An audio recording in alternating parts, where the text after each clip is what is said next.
Oke, assalamualaikum warahmatullahi wabarakatuh. Kita mulai perkuliahan kita hari ini.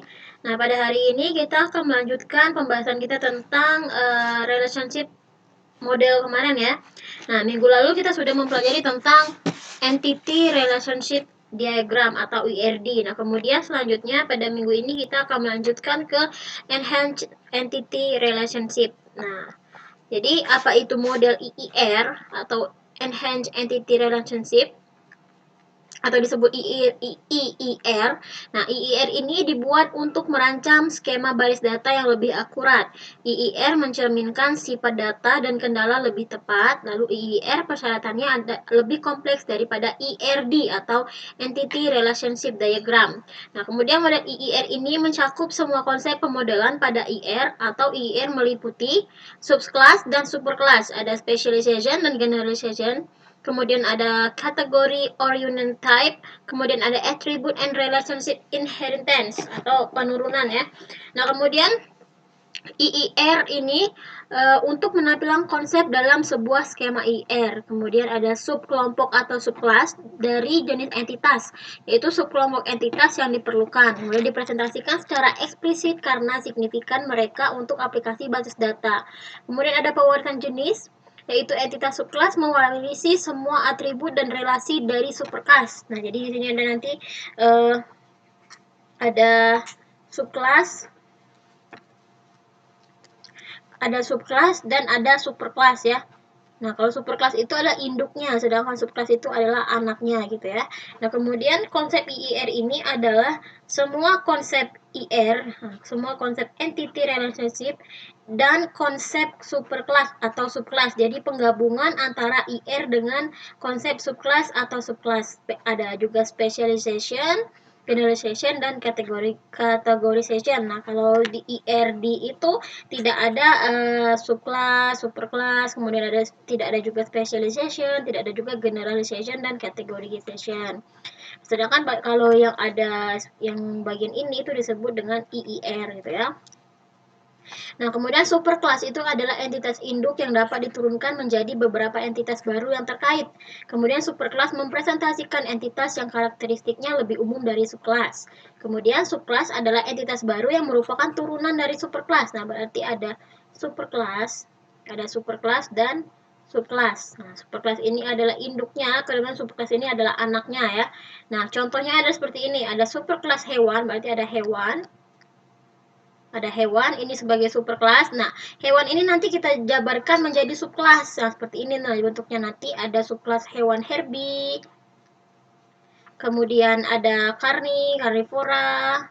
Kemudian ada omnivora. Nah, gitu ya. Nah, jadi ini menjadi superclass. Kemudian ini menjadi subclass. Nah, misalkan di hewan ini dia mempunyai atribut nih. Ada atribut misalkan nama hewan, kemudian apalagi ada atribut di hewan ya, bernafas misalnya, bernafas atau hewan darat gitu ya. Nah, gitu ya. Jadi nanti semua atribut ini diturunkan lagi ke subclassnya gitu ya. Kemudian juga ada contoh yang kedua untuk kendaraan, sama aja diturunkan seperti itu. Nah, ini ada contoh lagi, ada superkelas pegawai, di mana pegawai ini mempunyai subkelas yaitu pegawai tetap, pegawai honorer, dan konsultan. Nah, ini merupakan subkelas dari superkelas pegawai ya. Nah, dari pegawai honorer ini dipecah lagi, ada beberapa subkelas, ada outsourcing dan freelance. Nah, jadi kalau dipecah lagi berarti pegawai honorer ini menjadi superkelas dari outsourcing dan freelance. Begitu juga untuk yang konsultan ya gitu. Nah, jadi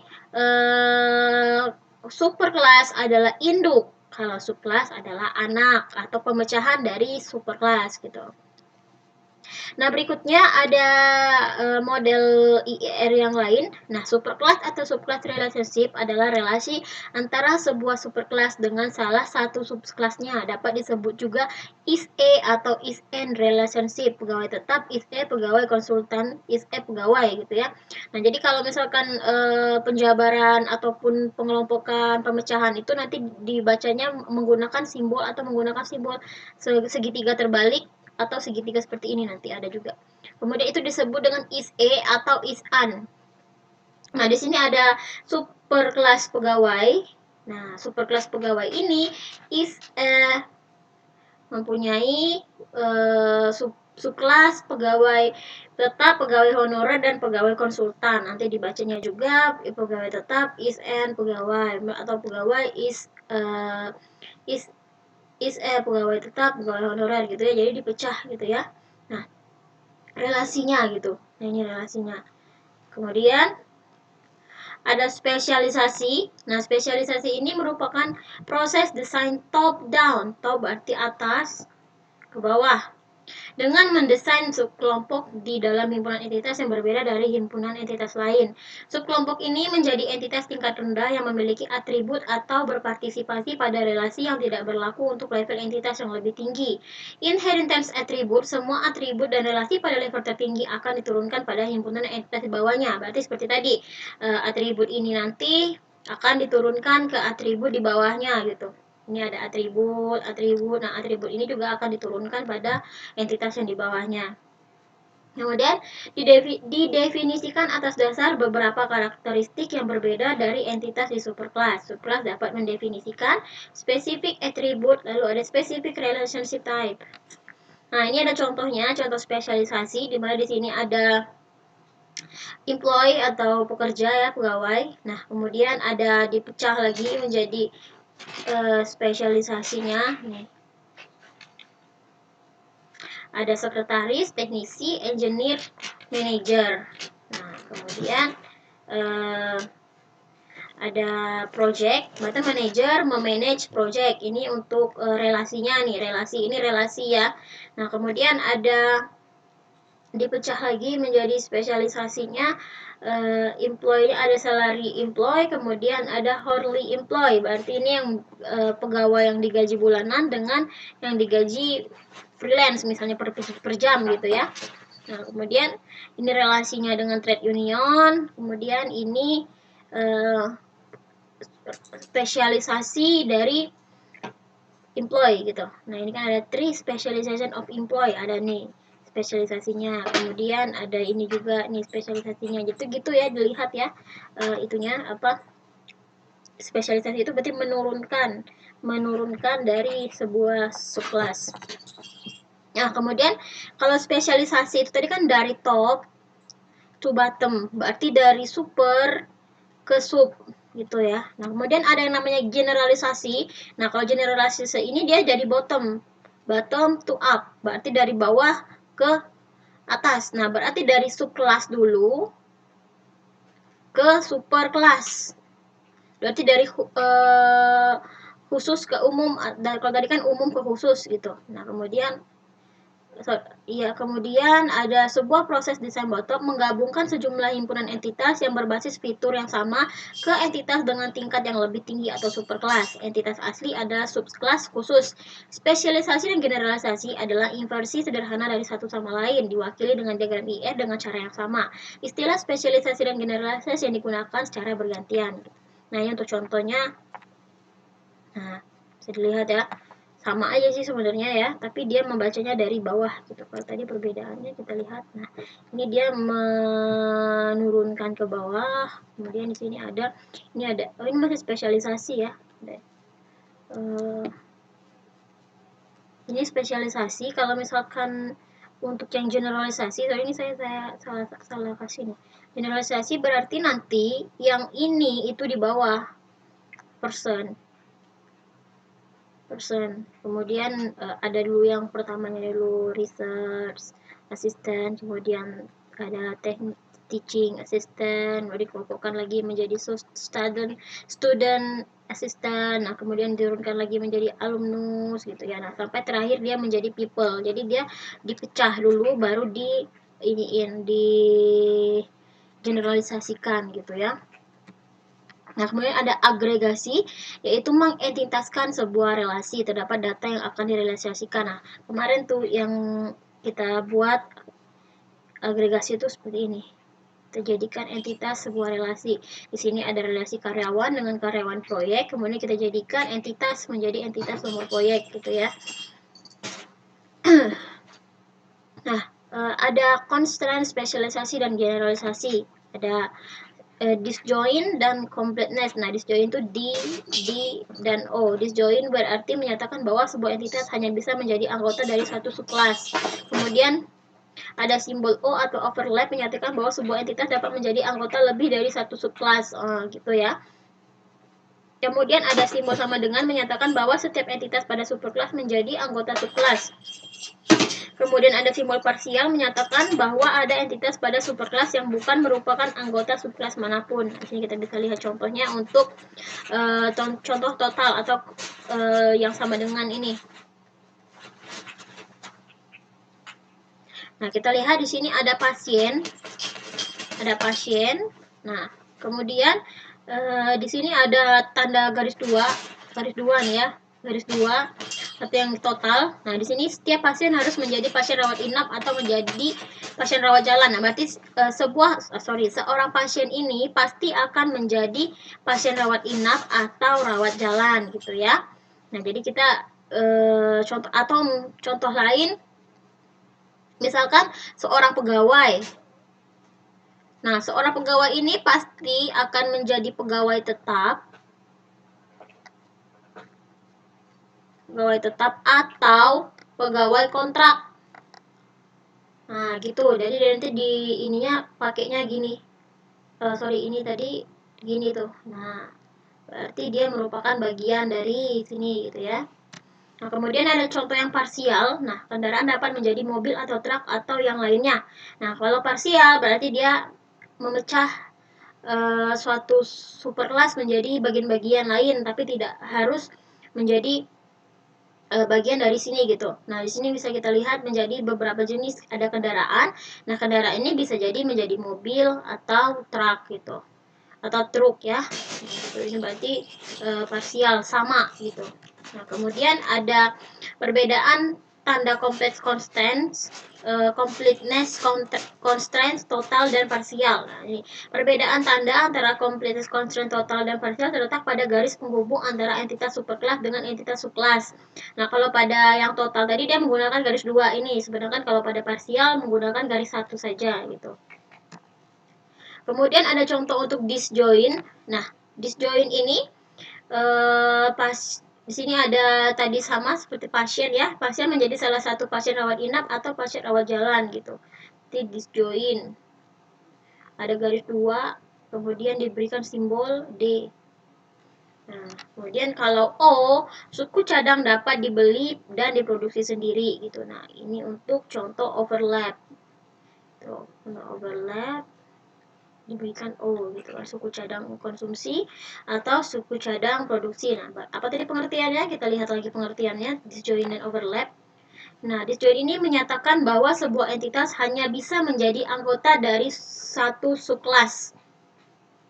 Kemudian kalau yang overlap, nah berarti ini tadi, nah satu pasien ini hanya bisa menjadi anggota satu pasien rawat inap ini hanya bisa menjadi anggota pasien gitu ya. Nah, kemudian kalau untuk overlap menyatakan bahwa sebuah entitas dapat menjadi anggota lebih dari satu subkelas.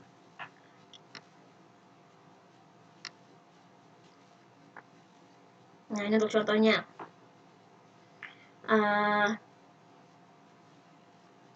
Mobil dan truk gitu. Jadi ada dua tuh, bisa jadi mobil atau bisa menjadi truk gitu. Oh, tadi yang ini yang suku cadang ya. Nah, kalau yang ini suku cadang itu tak dapat dibeli dan diproduksi sendiri gitu. Dapat dibeli atau diproduksi sendiri. Kalau tadi kan kalau pasien tadi kan pasti dia harus menjadi untuk menjadi pasien inap atau pasien rawat jalan itu dia harus menjadi pasien dulu gitu ya. Nah, kemudian ada hierarki dan lattice-nya, superkelas dan subkelas, yaitu hierarki merupakan satu subkelas hanya berpartisipasi pada satu subkelas relationship atau satu subkelas hanya memiliki satu superkelas saja. Berarti satu subkelas, ini subkelas hanya mempunyai satu superkelas. Kalau lattice merupakan satu subkelas dapat berpartisipasi pada lebih dari subkelas relationship. Berarti subkelas ini bisa menjadi subkelas 2 dari subclass dari superclass, 2 superclass gitu misalnya. Kita lihat contohnya. Nah, ini contohnya hierarki dan lattice ya, ini untuk hierarki. Nah, pada hierarki ini masing-masing satu superclass ini dia hanya akan menjadi satu bagian dari superclass. Berarti ada superclass, ini super, ini subclass. Berarti subclass dari orang ada pegawai, alumni, dan mahasiswa. Nah, ini dia hanya menjadi anggota satu superclass masing-masing subclass ini ya. Nah, ini juga sama, satu subclass menjadi anggota satu superclass gitu. Ini jadi superclass karena dia punya subclass. Nah, perbedaannya dengan lattice adalah, nah lattice ini beberapa subclass ini bisa berelasi lagi menjadi satu superclass. Nah, di sini kan pertamanya dia menjadi pegawai nih, pegawai, lalu pegawai ini jadi ini sebagai superclass. Nah, superclass ini kita pecah lagi menjadi beberapa bagian, ada beberapa subclassnya, ada sekretaris, arsitek, teknik, manajer, pegawai tetap, kemudian pegawai honorer. Nah, teknisi, manajer, dan pegawai tetap ini kita jadikan lagi dikelompokkan menjadi sebuah superclass menjadi manajer teknisi gitu. Nah, manajer teknisi mempunyai 3 relasi, tetapi ketiga relasi tersebut mempunyai satu superclass gitu. Nah, jadi lihat kalau ini tadi kan dia hanya mempunyai satu subclass, satu superclass, satu subclass, satu superclass gitu ya. Kalau ini dia bisa menjadi relasi lagi menjadi sebuah superclass lagi. Nah, kemudian ada categorization. Nah, categorization adalah proses pendefinisian suatu subclass yang memiliki lebih dari satu superclass. Kemudian kategori merupakan kebutuhan yang timbul untuk model satu relationship atau superclass tunggal dengan lebih dari satu superclass, di mana superclass tersebut menggambarkan jenis entitas yang berbeda. Kemudian setiap kategori mempunyai satu atau lebih superclass yang dapat mewakili setiap tipe entitas, di mana superclass lainnya bisa saja hanya mempunyai satu superclass. Kemudian kategori dapat untuk seluruh relasi atau hanya sebagian saja. Nah, di sini ada contoh categorization. Nah, di sini ada superclass pemilik. Nah, pemilik ini merupakan kategori utama atau superclass dari orang, bank, atau perusahaan.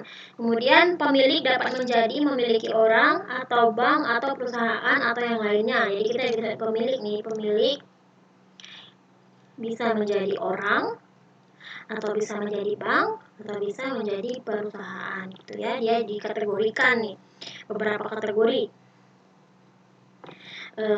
Kemudian ada contoh lagi nih, contoh yang lain, ada kendaraan terdaftar merupakan kategori utama.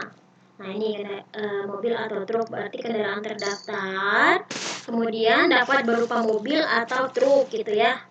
Nah, ini kategorinya nih, kita kategorikan. Atau seperti tadi, seperti hewan. Nah, kemudian hewan ini ada kategorinya lagi, kategorinya ada herbivora, karnivora, kemudian omnivora gitu ya, kita dijadikan kategori-kategori gitu. Nah, kemudian ini kedua kategori ini apakah bisa direlasikan? Jawabannya adalah ya. Nah, kita lihat hasilnya menjadi seperti ini. Kita buat relasi antara entitas pemilik dengan kendaraan terdaftar menjadi kita tambahkan relasi milik. Nah, berarti kendaraan terdaftar ada pemiliknya atau pemilik memiliki kendaraan terdaftar gitu ya. Ini relasinya yang terbentuk dari kedua kategorisasi tadi gitu. Jadi pemilik memiliki kendaraan terdaftar gitu. Oke, kalau ada pertanyaan silakan di grup WhatsApp ya, nanti saya respon. Kemudian berikutnya tugasnya, lanjutkan yang tugas yang kemarin ini untuk tugas absen ya, bukan tugas dikumpulkan minggu depan, karena yang kemarin kan kalian sudah sudah membuat ini menjadi tugas. Nah, kemudian dikembangkan lagi IRD ini menjadi IIR, berarti ditambahkan tadi ada categorization, kemudian ada spesialisasi, kemudian ada superclassnya, kemudian ada subclass gitu ya, seperti ini tadi tuh ada beberapa, ada konsep yang kita lihat tadi apa sih konsep dari IIR.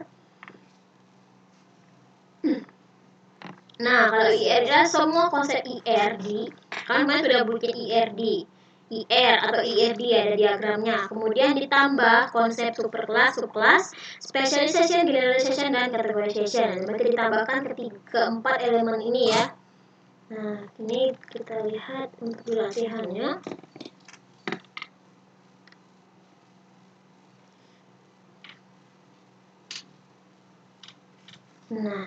Nah, ini kan kita bisa lihat macam-macam produk antara lain ada kacang telur, kacang sembunyi, kacang kapri, kacang sahai. Berarti ini bisa dijadikan dipecah menjadi beberapa jenis olahan gitu kan. Olahannya adalah produk. Nah, produknya makanan apa saja jenis produknya gitu kan. Nah, kemudian dijual sendiri juga dititipkan ke beberapa toko swalayan. Nah, ini juga bisa kita pecah menjadi apa tadi? Ada tadi contoh ya, silakan dicek. Nah, bisa dititipkan atau dijual. Kemudian jika produk dititipkan toko habis, maka Anissa akan segera mengirim ke toko tersebut lagi, atau paling tidak sebulan sekali untuk mengganti produk yang tidak laku dengan produk baru. Nah, ini juga bisa dianalisis nih. Kemudian, untuk memperlancar usahanya, industri rumahan tersebut punya beberapa karyawan yang dibagi dalam beberapa kelompok bagian. Nah, ini karyawan yang dibagi dalam beberapa kelompok bagian, yakni bagian pengolahan, penggorengan, dan packing. Oleh karena semakin berkembangnya industri rumah tersebut ingin membuat sistem usahanya. Oke. Juga di toko apa dia bisa membeli bahan banyak selain karyawan serta tokonya dititipkan. Nah, ini bisa ya, silakan dikerjakan kemudian dikumpulkan latihannya maksimal jam 6 sore. Oke. Sekian materi hari ini. Saya tutup perkuliahan hari ini. Assalamualaikum warahmatullahi wabarakatuh.